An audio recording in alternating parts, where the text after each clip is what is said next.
Hello বন্ধুরা, দেখো আমাদের বাঙালি বিয়ের আর একটা সুন্দর নিয়ম। এটা আমার গ্যালারিতে আসলে আপলোড করা হয়েছে না সময়ের কারণে, তো ভাবলাম এখন তোমাদের মধ্যে এটা শেয়ার করে দিই।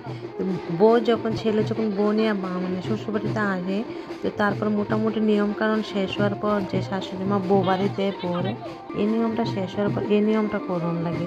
এগুলা কিন্তু বউ বাপের বাড়ির থেকে আওয়ার সময় নিয়ে আসে। দেখো, ধান, সুপারি, তারপর হলুদ, তারপর দিছে যে করি, আমরা করেছি না, করি দিছে, যার যার নিয়মটা দিছে।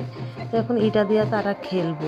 তো এই বৌদি বইছে পাশে, আর যারা আছে সবাই, তো তারা সবাই মিলে বইছে, এখন বউরে দেখাই দিতেছে।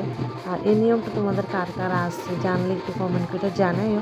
আর এটার নিয়ম হয়েছে যে যত আস্তে তুমি এগুলো মানে এগুলো ফালাইতে পারবা, আস্তে ফালাইবা, আর বউ এগুলো উঠিয়ে দিবে। এরকম করে 3 বার বা 5 বার এরকমভাবে করণ লাগে।